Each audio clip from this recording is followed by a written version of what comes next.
Hermanos y hermanas, nosotros tenemos muchos derechos y como tenemos muchos derechos, tenemos que hacer esos derechos. Nosotros tenemos derecho a un nombre propio y si tenemos un nombre propio, también tenemos derecho a un nombre en nuestra lengua propia. Nosotros tenemos el derecho que nos escuchen en castellano en todas las instituciones públicas y privadas, porque así lo dice la Constitución Política. Así dice la ley de lenguas, la ley de educación, la ley de educación bilingüe intercultural. Entonces, nos tienen que entender, tenemos que obligar. Si ellos no entienden, tendrán que traer un traductor, pero no a la inversa. Porque muchas veces en castellano no podemos entender y no podemos traducir ciertos conceptos. Y la mejor manera de decir nuestros problemas, nuestras peticiones, nuestras dolencias, etc., lo haremos en la lengua que hablamos desde niños. Nuestra lengua quechua es una lengua tan rica, tan buena como cualquier lengua del mundo. Muchos extranjeros se interesan por aprender el quechua. Tanta gente interesada por el quechua. Y acá nuestros jóvenes, nuestros hijos, incluso sabiendo, dicen no entender la lengua. Dicen no saber la lengua. ¿Por qué tener esa vergüenza lingüística? Saber el quechua no nos hace menos, al contrario, nos hace más ricos lingüísticamente, que mucha gente nos envidia por tener esta lengua, pero a veces no valoramos lo que tenemos y valoramos lo foráneo, valoramos lo extranjero. Entonces, una indicación más, quizás en las luchas de las organizaciones indígenas, está bien que se luche por las mejoras físicas de nuestros pueblos, de nuestras comunidades, carreteras, locales, está muy bien, pero también luchemos para que permanezcan nuestras culturas, para que permanezcan nuestras lenguas y que se difunda más allá de la comunidad. Que no haya una restricción, sino haya un proceso de ampliación, de expansión.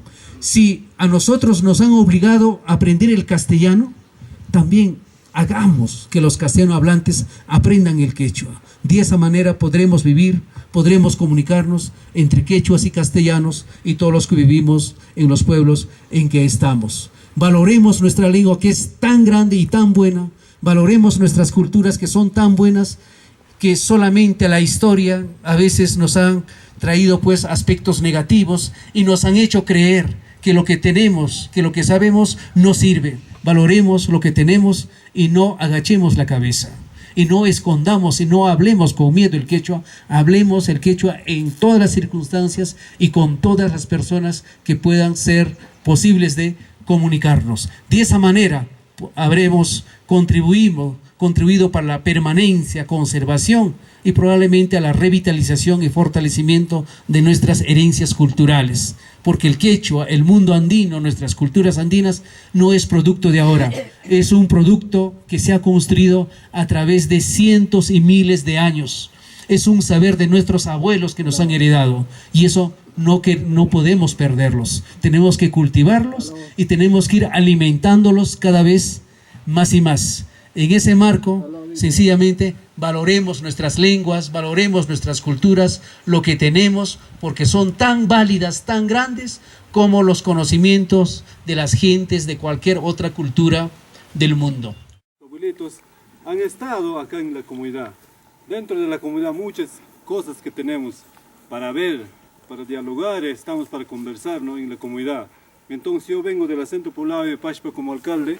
Yo acá veo, primera vez llego acá en Echiquilcahuayín. Así yo les agradezco bastante a ustedes.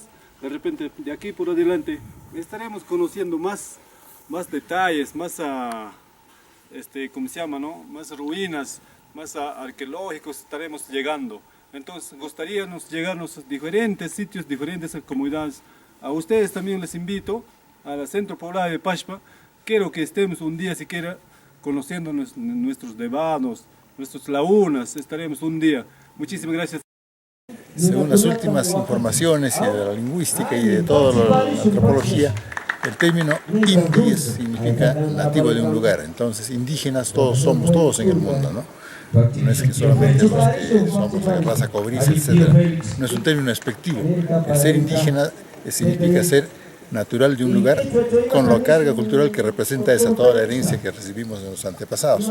Y por eso es que hemos organizado esta actividad aquí en Wilcahuay, con la participación de dirigentes comunales de diferentes lugares, de diferentes distritos y provincias, y es un éxito porque están participando, ustedes están viendo con toda naturalidad, como debe ser. Hemos invitado al profesor Félix Julca para dar una conferencia en quechua sobre valorar nuestras raíces y defenderlas. Este tipo de eventos que nos hacen entender de que lo que tenemos es valioso y hay que saber apreciarlo, nuestro idioma, nuestra cultura, que es más. La idea está que los mismos comuneros se sientan pues identificados, se sientan valorados. Ahora hemos escuchado en Wilcahuay, en Ichiwilcahuay nos han invitado que visitemos Pashpa, visitemos Tinges, Collón, diferentes comunidades en donde también tienen retos arqueológicos, donde tienen recuerdos de los antepasados y mantienen su cultura viva. Y eso es de lo que se trata, valorar a los que mantienen, a los que preservan nuestra gran cultura andina. De modo que la cultura andina, nuestro idioma nativo, tiene que ir desarrollándose. Yo agradezco a INADEA, a la participación que nos están dando, las mineras que nos han apoyado con la movilidad para traer a la gente acá, los premios que nos han dado por diferentes medios, y esto vale porque hace que nosotros, en forma conjunta, la institución privada y el Estado, podamos pues valorar a nuestras comunidades y lo importante, preservar nuestra cultura.